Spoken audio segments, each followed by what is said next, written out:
Cruising after 65 can still be smooth, but in 2026, some passengers are being stopped before they ever reach the ship. Not because they're seniors, but because cruise lines can deny boarding over illness symptoms, missing paperwork, or medical needs they believe are unsafe to manage at sea. And one of these rules catches people far too late. Number 10. They can stop you at the terminal if you look sick. This is the part many people do not expect. Cruise lines are not scanning the crowd for age. They're watching for signs that someone may not be well enough to sail safely.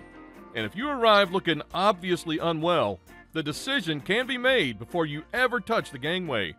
Royal Caribbean says it can deny boarding for any guest who's showing symptoms of a communicable disease or whose health screening suggests they may have one.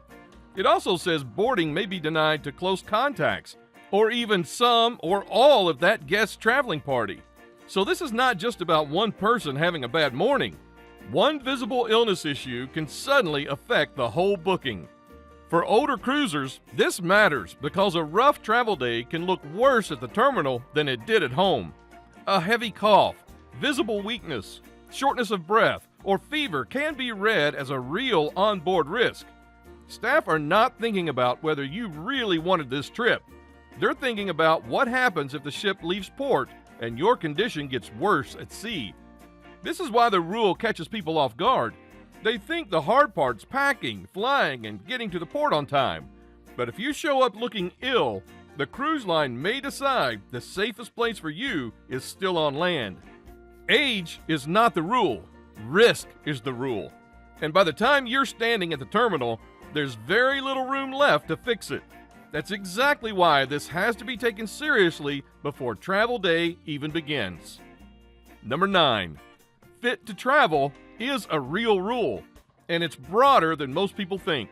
A lot of travelers assume boarding denial only happens for obvious reasons, like a missing passport or arriving after check-in closes. But cruise lines also reserve the right to decide whether a guest is fit to travel. That standard is wider than most people realize, and it matters more after 65 because health can change quickly, even when a trip is already booked. Norwegian says it has the right to refuse or revoke passage to anyone who, in its judgment, is in a physical or mental condition unfit to travel, or who may require care beyond what the cruise line can provide. Now that gives the line broad authority. The question is not just whether you can board, it's whether the ship believes you can complete the sailing safely without creating a problem once you're at sea. This is where people get caught by timing. Someone may have had a recent fall or a hospital visit or a medication change or a health scare shortly before departure. They may feel improved enough to continue, but the cruise line is not judging how badly you want to go. It's judging whether you look stable enough for the trip it is about to operate. Now this is why the phrase fit to travel matters so much. It sounds soft, but it gives the cruise line a strong gatekeeping power. If the staff believe there's a real chance you'll need more care than the ship can safely manage, they can stop the trip before it begins. Again, the issue is not your birthday. It's whether the risk now looks too high for the cruise to continue as booked. Number 8. Crew are not there to be your personal caregiver. Now, this is one of the biggest misunderstandings in cruising, especially for older passengers traveling with mobility or daily care needs. Many people assume that once they're on board, the crew will naturally help with whatever is needed. Cruise lines do offer service. What they do not offer is one-on-one personal care. Carnival states that it does not provide one-on-one personal care assistance and that guests must be able to handle tasks such as eating, dressing, toileting, bathing, and getting around the ship on their own. Once aboard, crew members are not there to take over those personal tasks.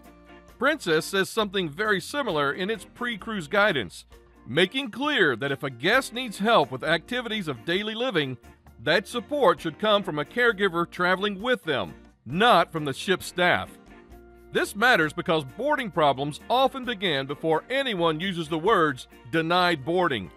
If terminal staff can already see that a guest cannot manage basic care, cannot move safely, or cannot get through safety procedures without hands-on support, the trip may start to look unworkable.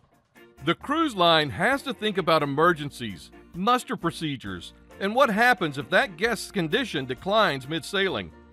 Families often make one more mistake here. They assume that simply traveling with a spouse, relative, or friend solves the problem. Not always. The companion has to be able to provide the help the guest actually needs. If that is unclear, the line may conclude that the ship is being asked to do a job it does not offer. And that's when a long-planned cruise can run into trouble before the vacation even begins. Number 7. Your medical equipment must be prepped. Medical equipment is another area where older cruisers can get caught, not because the equipment is banned, but because the cruise line expects the setup to be planned properly before embarkation day. If you use oxygen, CPAP, BiPAP, a concentrator, or a nebulizer, the line wants to know that your equipment, supplies, and support needs are already under control. Royal Caribbean says guests who are dependent on oxygen or require oxygen therapy must supply their own oxygen and meet certain requirements before boarding.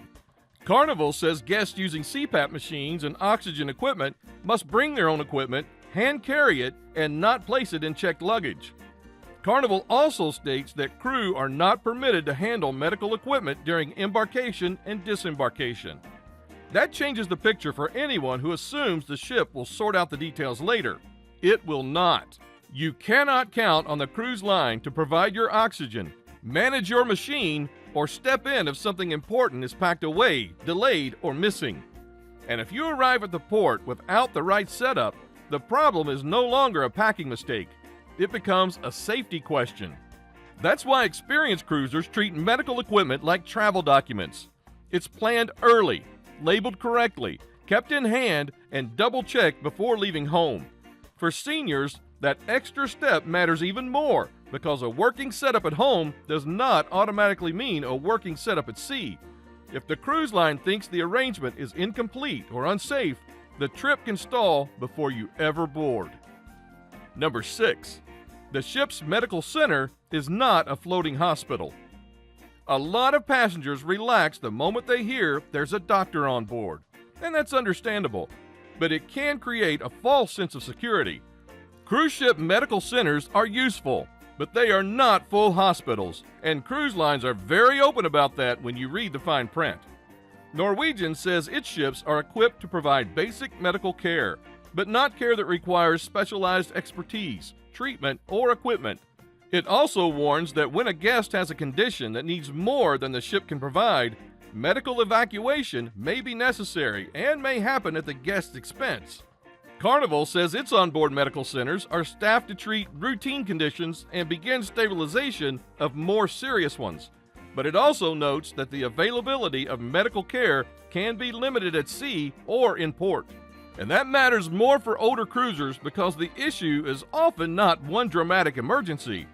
It's the possibility that an ongoing condition suddenly becomes less stable far from shore.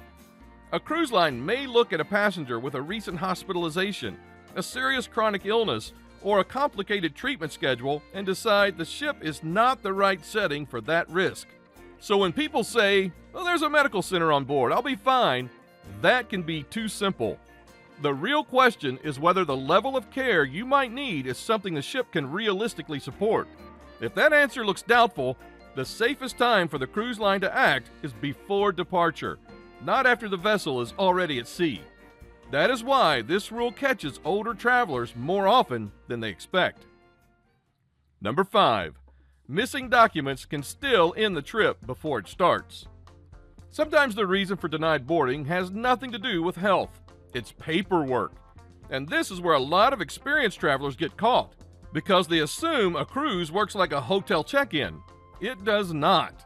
Cruise lines need to know that your documents match the booking, match the itinerary, and satisfy every country on the route. If something is missing, wrong, or expired, the problem shows up at the terminal when it's already too late to fix. Princess says that if a visa is required, it must be obtained in advance, and without it, you can be denied boarding without a refund.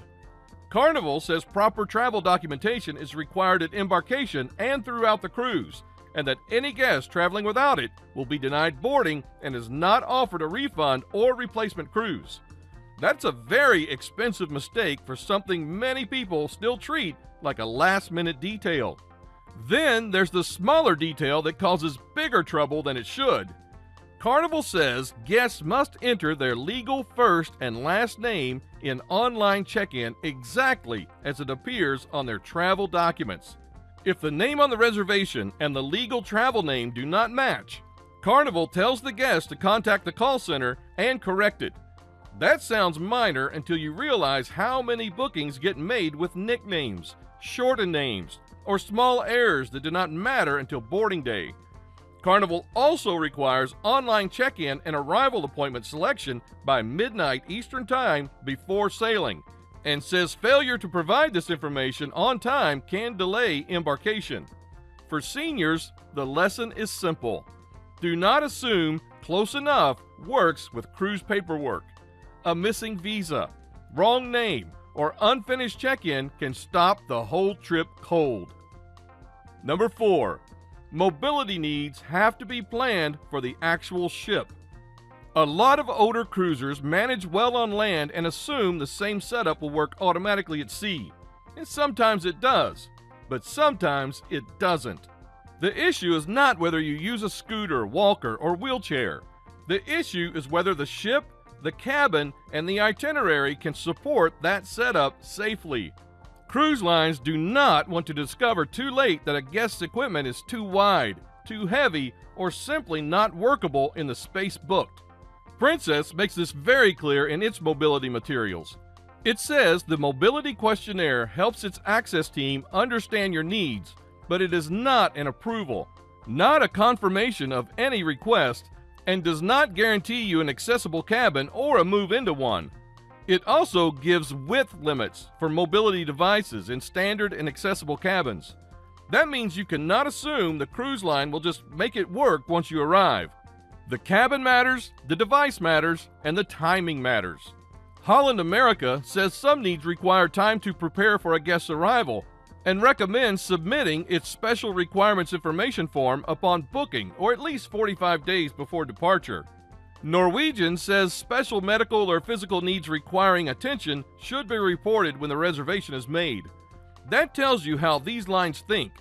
They want a mobility plan early, not a surprise at the pier.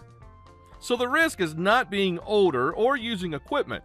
The risk is booking first, explaining later, and discovering too late that the ship you chose cannot support the setup you need. That's when an ordinary cruise can suddenly start looking unsafe before you ever board. Number 3. Memory and cognitive issues can raise risks. This one is uncomfortable, but it's real. Cruise lines do not write their rules around age. They write them around safety, supervision, and what can realistically be handled on board. That's why memory and cognitive issues matter. A guest may seem stable at home, in a familiar routine, and still struggle badly once travel stress and crowds and noise and time zone changes enter the picture. At sea, those small changes can become much bigger. Princess says its medical centers are intended for acute illness and injury, not long-term care for chronic illnesses such as dementia. It also warns that people with dementia may experience a sudden worsening of symptoms because of an unfamiliar environment and time zone changes. That's a very direct warning from the cruise line itself. It's saying that the ship is not the place to assume things will remain steady simply because they've been steady at home. Princess also says that if assistance with activities of daily living and safety is needed, the guests should travel with caregivers who can help on board. Holland America uses similar language, stating that guests who are unable to care for their own basic needs, including dressing, eating, and attending safety drills, must have a capable traveling companion. And that's the part families sometimes underestimate. A spouse traveling alongside is not automatically enough. The companion has to be capable of giving real support if disorientation or confusion begins. So again, the rule is not seniors cannot cruise. The real issue is whether the cruise line believes the guest can remain safe in a changing environment without expecting the ship's crew to provide daily supervision. If that answer looks uncertain, the cruise line may decide the risk is too high before departure. Number 2. Telling the cruise line too late is one of the biggest risks. A lot of cruise travel does not come from breaking a rule. It comes from waiting too long to mention something important. A guest books the sailing, assumes everything will be fine, and only later starts thinking about oxygen, scooter storage, dialysis, a special cabin setup, or the fact that a companion will need to help with daily care. By then, the cruise line may have very little room left to prepare, and what could have been manageable months earlier suddenly looks risky close to departure. Holland America says some accessibility and medical needs require adequate time to prepare and recommends submitting its special requirements information form upon booking or at least 45 days before departure. It says this directly because the ship cannot always improvise safely at the last minute. Norwegian takes a similar approach, saying that physical disabilities or medical conditions requiring special treatment or attention must be reported when the reservation is made. This is not suggestion language. That is process language.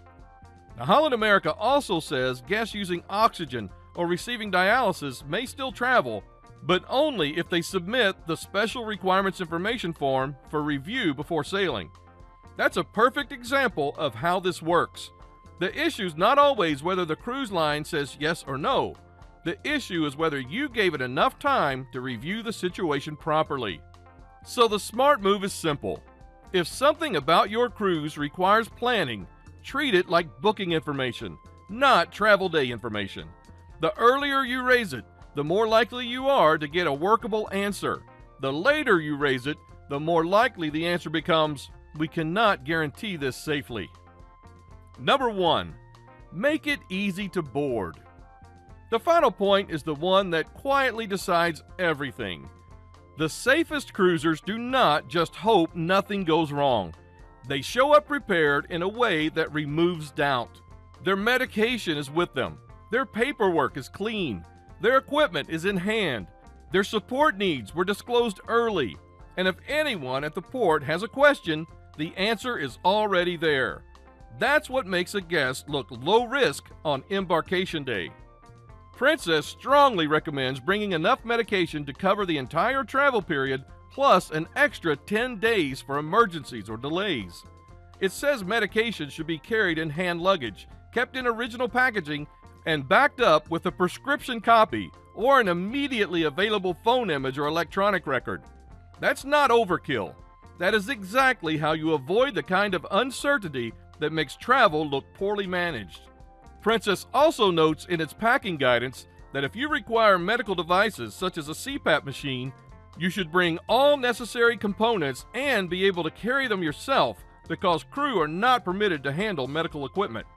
Carnival says proper documentation is the guest's responsibility, and Carnival's online check-in rules make clear that names and details must match the travel documents.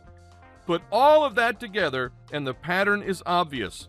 Cruise lines are much more comfortable with guests who arrive organized, documented, and clearly ready for the realities of the trip. So if you're cruising after 65, the goal is not to prove you're younger than your age.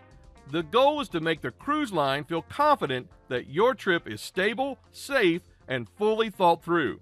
That is how you reduce stress, avoid surprises, and keep your boarding day calm.